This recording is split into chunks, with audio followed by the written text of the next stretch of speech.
যশোদা গৃহৰ কামে ব্যগ্ৰ হৈ আছে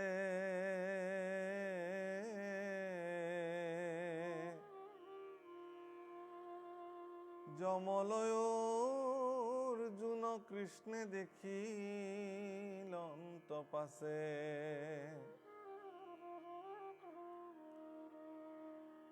হে ৰাম কুবেৰৰ পুত্ৰ দুয়ে আপোনাৰ পাপে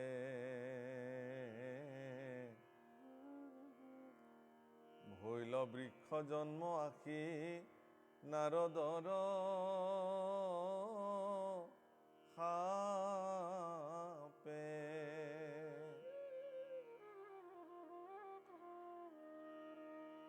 আৰ হেন শুনি শুকত সুধন্ত পৰীক্ষিত নাৰদৰো ক্ৰোধ ভৈলা কিনো বিপৰীত আর কি হেতু সাপিলা কহা শুনিবই উৎসুকে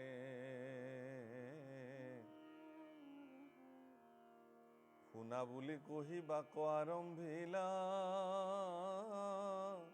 সুকে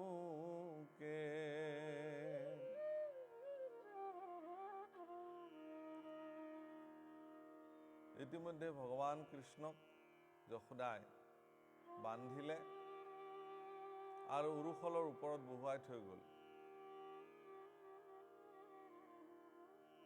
তাৰ পৰা ভগৱান কৃষ্ণই দেখিলে যে দুডাল অৰ্জুন গছ একেলগে আছে, যমল অৰ্জুন বুলি কৈছে একেলগে, আৰু তাত দেখিলে যে সেয়া কুবেৰৰ পুত্ৰ দুজনে নাৰদৰ অভিশাপত বৃক্ষ হৈ আছে। এই কথা শুনি মহাৰাজ পৰীক্ষিতৰ জানিবলৈ মন গ'ল যে গুৰুদেৱ, নাৰদৰো এনেকুৱা ক্ৰোধ উঠিব পাৰেনে যি অভিশাপ দিব পাৰে? জানিবলৈ মন গৈছে। তেলে শুনা, এই বুলি গুৰুদেৱে নাৰদৰ আগত কি ধৰণে কুবেৰৰ পুত্ৰ জামাল অৰ্জুন হৈ অৰ্থাৎ দুডাল অৰ্জুন যমজ হৈ পৃথিৱীত থাকিবলগীয়া হ'ল, এই সম্পৰ্কে ক'বলৈ আৰম্ভ কৰিলে। আৰ নামে মণি গ্ৰীব নল কুবেৰ অপৰ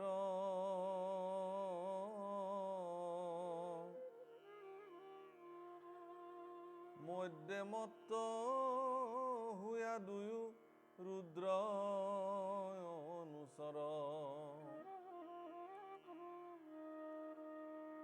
আৰ স্ত্ৰীগণ সংগ লয়া কৈলাস শিখৰে বিবস্ত্ৰে জলত নামি জলক্ৰীড়া কৰে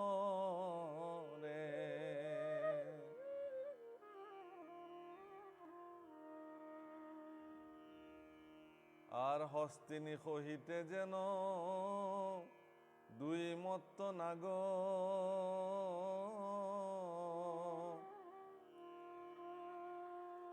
আচম্বিতে দুহাংক নাৰদে পাইলা লাগ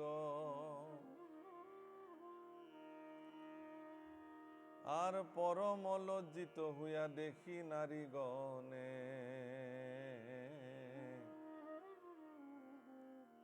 আঠে বেঠে বসন পিন্ধিলা তা বক্ষনে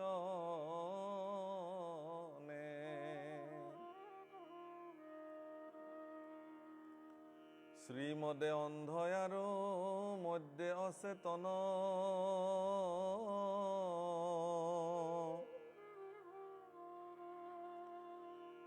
ও থাকিলা বস্ত্রে দুয়ো কুবের নন্দন আর তাখম্বাক অনুগ্রহ করিবাক প্রতি সাপ দিবে লাগি হেন নারদ বদতি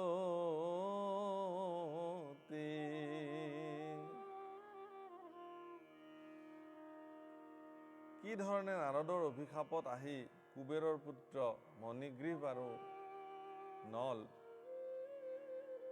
দুজনে কেনেকে যমজ অৰ্জুন হিচাপে বৃক্ষ হৈ পৃথিৱীত থাকিবলগীয়া হ'ল, এই সম্পৰ্কে বৰ্ণন কৰিবলৈ যাওঁতে ক'লে যে এদিন স্ত্ৰীসকলৰ সংগ লৈ কৈলাশ শিখৰত বিবস্ত্ৰে জলত নামি ক্ৰীড়া কৰিবলৈ আৰম্ভ কৰিলে কুবেৰৰ দুপুত্ৰই। যেন হস্তিনী সহিতে দুই মত্ত নাগে ক্ৰীড়া কৰিছে তেনেকুৱা অৱস্থা। আৰু এনেকুৱা এটা অৱস্থাত নাৰদে অচম্বিতে আহি সেই স্থানত তেওঁলোকক দেখিলে। আৰু নাৰদক দেখাৰ লগে লগে নাৰীসকলে পৰম লজ্জিত হৈ আঠে বেঠে আহি বসন আদি পিন্ধিলে, যিহেতু তেওঁলোক আটাইবোৰ বিবস্ত্ৰা হৈ ক্ৰীড়া কৰি আছিলে। কিন্তু অহংকাৰ, সৌন্দৰ্য, শক্তি, সামৰ্থ্যৰ অহংকাৰত থকা কুবেৰৰ দুপুত্ৰৰ তেওঁলোকৰ এই চেতনাটো নাহিল, তেওঁলোকে তেনেকেই থাকিলে। গতিকে তেওঁলোকৰ প্ৰতি তেওঁলোকক এটা শিকনি দিবলৈ দেৱৰ্ষি নাৰদে শাপ দিবৰ কাৰণে উদ্যত হ'ল আৰু ক'বলৈ আৰম্ভ কৰিলে। আর শ্রীমদে অন্ধ করি যেন মতে মরে,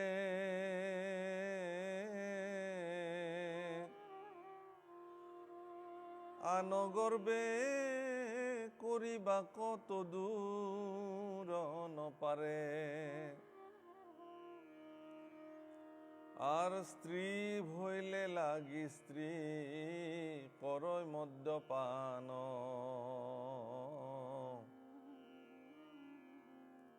অন্ধ হইয়া অনেক পশুরল প্রাণ। আর কেটিক্ষণে পরয় খনিক ইটু কাই,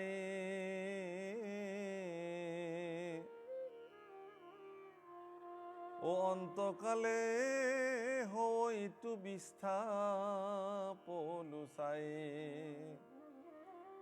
দেৱৰ্ষি নাৰদে তেওঁলোকক কৈছে যে মানুহৰ যেতিয়া অহংকাৰ হয়, শ্ৰী অহংকাৰ বা শ্ৰী মদে যেতিয়া ব্যক্তিক আক্ৰমণ কৰে, তেওঁলোকৰ মগজুত যেতিয়া অহংকাৰে থিতাপি লয়, তেতিয়া মানুহে কি কৰে তেওঁলোকে ক'ব নোৱাৰে।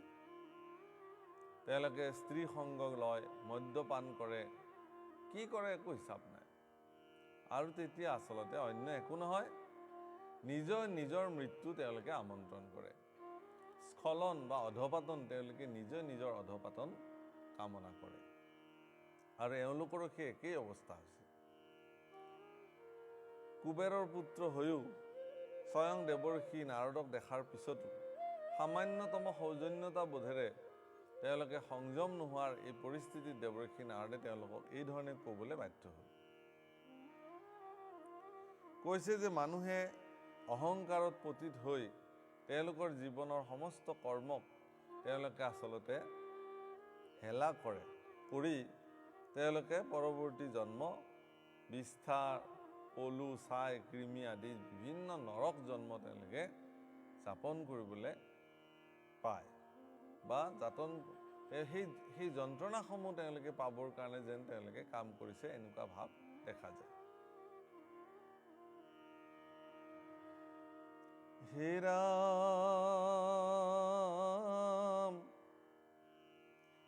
আৰ সমস্তৰে একে দুঃখ জানয় আন্তা পাই,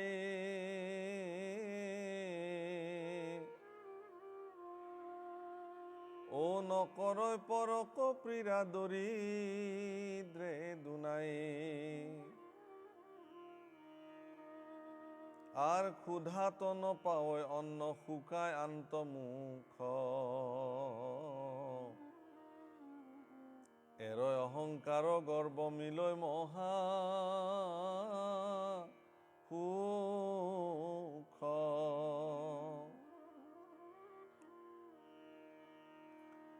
আর স্বভাবে তপস্যা সিজয় শুদ্ধ হয় মতি,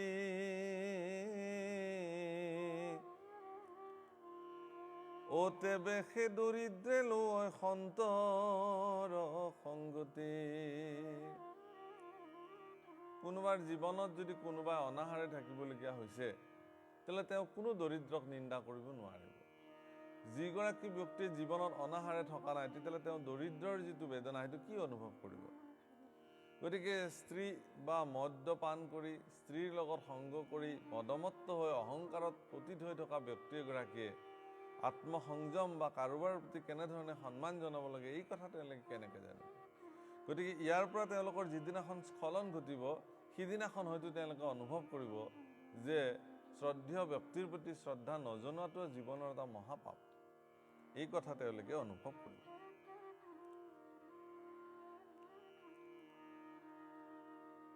আৰ বৈষ্ণৱৰ আলাপে নিৰ্মল হোৱে মন,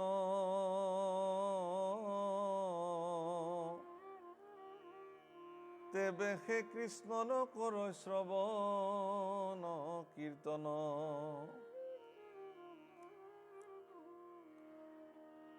ৰাম হেন জানি দুইৰো আজি, গুচাও শ্ৰীমদ। ও বৃক্ষ হুয়া থাক দুয়ো, লোভিয়ায়া পদ। গতিকে এওঁলোকৰ এই শ্ৰীমদ, নিজৰ সৌন্দৰ্যক লৈ যি অহংকাৰ, নিজৰ শক্তিক লৈ যি অহংকাৰ, এই অহংকাৰৰ পৰা এওঁলোকক বঞ্চিত কৰোঁ, এই বুলি তেওঁ কি কৰিলে? তোমালোকে বৃক্ষ হৈ থকা, এই বুলি অভিশাপ দিলে।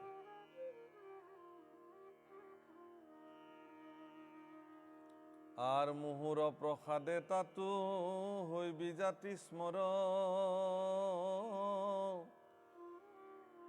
বহি গৈল দিব্য যেবে সতে বৎসৰ। আৰ ভেট পাই কৃষ্ণ কনমিবি ভক্তি কৰি, যায় বিদুয়ো স্বৰ্গে দুনাই দিব্য ৰূপ ধৰি।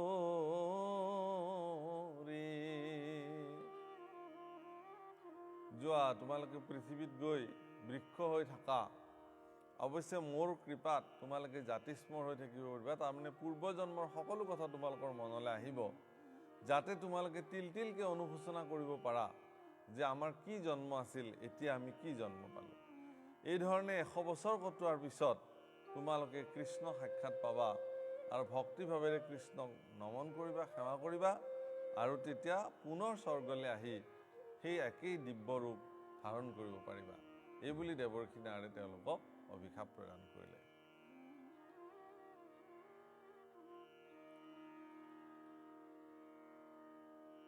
আৰ এহি বুলি দেৱ ঋষি লৰি গৈলা হাসি,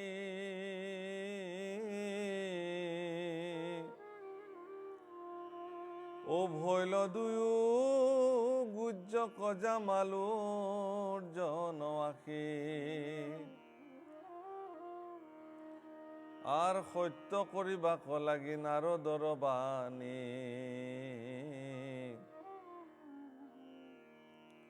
লাখে লাখে নেন্ত কৃষ্ণে উৰুষলতানি।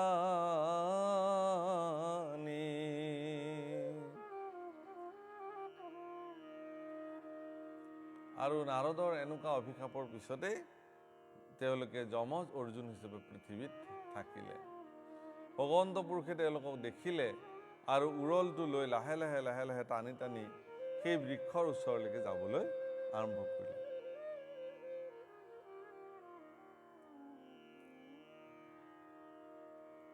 হে রাম রাম, আর মাওর ভীতিক লাগি শান্ত তের করি, ও দেখিলে আরো বাজুন নেন্ত মারি ধরি। রাম জুম্পি জুম্পি জান্ত আতি সংকুচিত কায়ে, মাজ ভৈলা অৰ্জুনৰ উৰল ঘোষাই।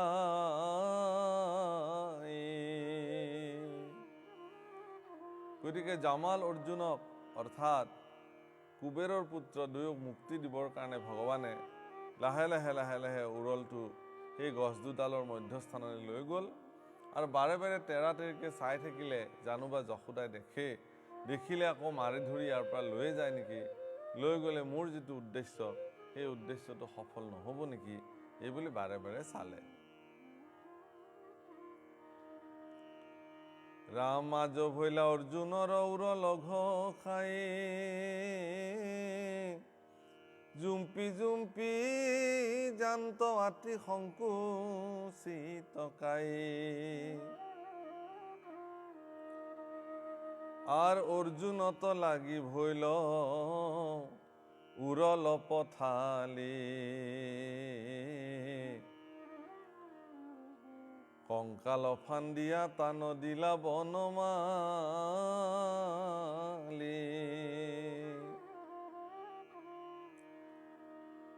গতিকে এই ধৰণে গৈ অৰ্জুনৰ ঠিক মাজত মধ্যস্থানত উৰল লগাই ল'লে, সহায় ল'লে, আৰু কঁকাল ফান্দি কৃষ্ণ বনমালীয়ে যিমান পাৰে গাৰ জোৰেৰে টান লগালে।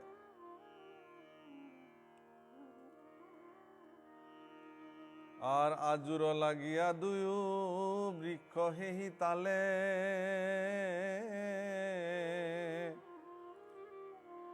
উভৰি পৰিলা চন্দ শবদ আছফালে। আর তাত হন্তে দুয়ো দেব বাজ ভৈলা পাছে, মূর্তিমন্ত অগ্নি যেন প্রকাশন্তে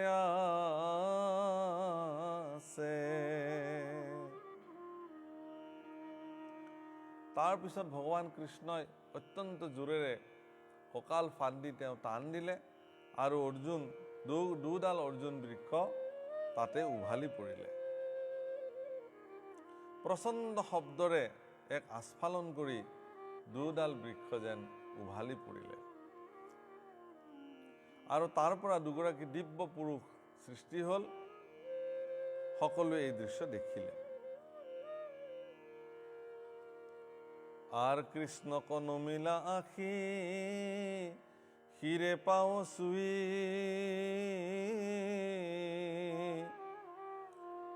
কৰিবেলা গিলা স্তুতি কৃতাঞ্জলি হুই। আর হে কৃষ্ণ অচিন্ত প্রভাব দামোদর, তোমার সে রূপ স্থূল সূক্ষ্ম সরাসর।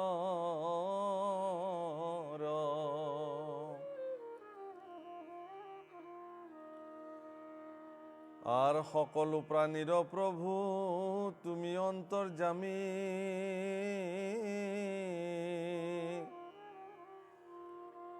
তুমি কাল প্রকৃতি ঈশ্বর তুমি স্বামী। আৰু দুডাল বৃক্ষৰ পৰা উৎপত্তি হোৱা দিব্য পুৰুষ দুজনে আহি তেওঁলোকৰ চৰণ যুগল ভগৱান কৃষ্ণৰ চৰণত অৰ্পণ কৰি ভগৱানক স্তুতি কৰিবলৈ আৰম্ভ কৰিলে যে হে পৰম পুৰুষ, হে কৃষ্ণ, তুমি এই জগতখনৰ স্বামী। এই কথা বিভিন্ন উপাধি আৰু উত্তম প্ৰাৰ্থনাৰে ভগৱান কৃষ্ণক তেওঁলোকে স্তুতি কৰিবলৈ আৰম্ভ কৰিলে। আর সকলো প্রাণীর প্রভু তুমি অন্তর্যামী,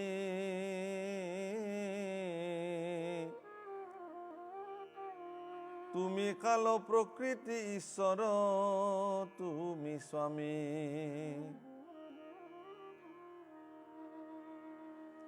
হে রাম নমো ভগবন্ত প্রভাবর নাহি সীমা,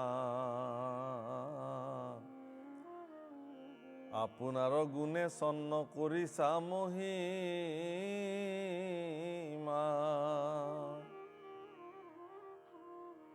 হে প্ৰভু, তুমি কাল, তুমি স্বয়ং ঈশ্বৰ, তুমি সমস্ত ব্ৰহ্মাণ্ডখনক পৰিচালনা কৰিছা, এই বুলি কুবেৰৰ দুপুত্ৰই ভগৱান কৃষ্ণৰ চৰণত প্ৰাৰ্থনা কৰিবলৈ আৰম্ভ কৰিলে। তোমাৰ প্ৰভাৱ, সেই প্ৰভাৱৰ কোনো সীমা নাই প্ৰভু, এই বুলি ভগৱানক স্তুতি কৰিছে। আৰ অবতৰী সাধিবা দেৱৰ প্ৰয়োজন,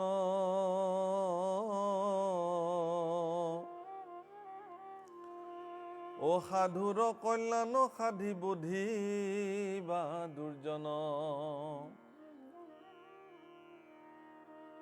হে প্ৰভু, তোমাৰ প্ৰভাৱৰতো কোনো সীমা নাই। তোমাৰ কৰ্তব্য বা কৰ্মৰ যি বিধান, সেই বিধান অনুসাৰে তুমি অৱতাৰ লৈছা, আমাক তুমি উদ্ধাৰ কৰিলা, আৰু তুমি গোটেই জগতখনৰ কল্যাণৰ কাৰণে তুমি কাম কৰি দুষ্ট দৈত্যসকলক নিধন কৰিবা।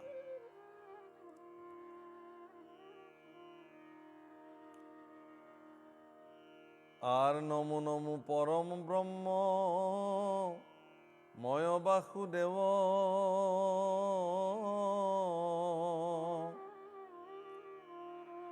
নমো যদুপতি কৃষ্ণ পৰি কৰু সেৱ।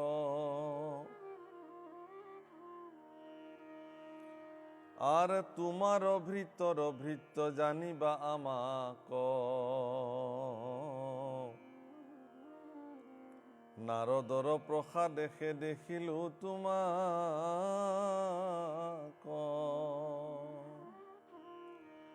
এই বুলি তেওঁলোকে ভগৱান কৃষ্ণৰ চৰণত প্ৰণিপাত জনাই ক'লে যে হে প্ৰভু, তুমিতো দেৱৰো দেৱ, অনাদি অনন্ত, মহিমা তোমাৰ অপাৰ।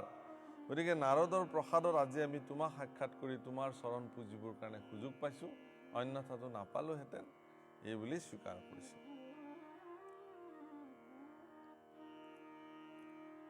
আৰ বাক্য মোৰ নেৰুক তোমাৰ গুণ নাম,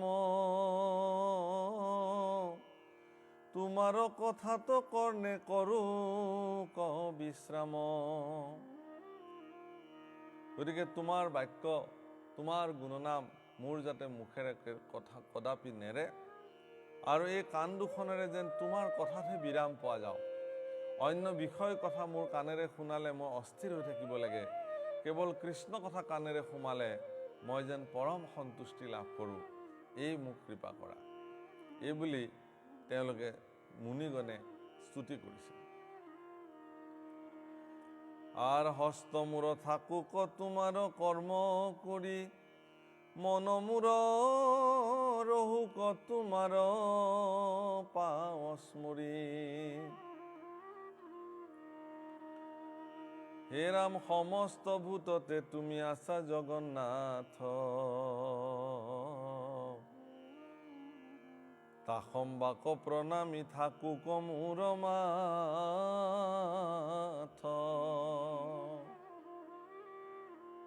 হে ভগৱান, এই হাত দুখনেৰে যেন সৰ্বদা তোমাৰ কৰ্ম কৰি থাকিব পাৰোঁ, আৰু মোৰ এই মনটোৱে যাতে তোমাৰ চৰণ সৰ্বদা স্মৰণ কৰি থাকিব পাৰোঁ, এয়াই আমি তোমাৰ পৰা কৃপা বিচাৰিছোঁ। সমস্ত ভূততে তুমি আছা জগন্নাথ, তাহম্বাক প্ৰণামী থাকুক মোৰ মাত। তুমি যিহেতু সমস্ত ভূততেই তুমি বিদ্যমান হৈ আছা, হে প্ৰভু, সমস্ত পৃথিৱীৰ সমস্ত জীৱৰ প্ৰতি মোৰ যাতে সন্মান থাকে, যাতে সেই জীৱসকলক কৰা প্ৰণিপাতৰ জৰিয়তে মই যাতে তোমাক সেৱা কৰি থাকিব পাৰোঁ, এই প্ৰাৰ্থনা তেওঁলোকে কৰিছে। হে ৰাম সমস্ত ভূততে তুমি আছা জগন্নাথ,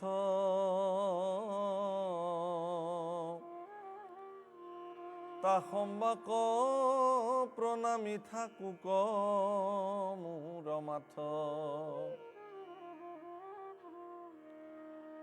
আৰ তোমাৰ ভক্তক চক্ষু চাওক অনুক্ষণ,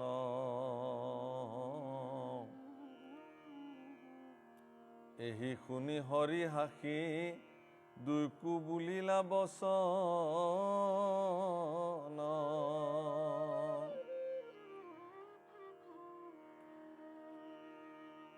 আৰ জানিলো কৰিলা কৃপা দয়ালু নাৰদ,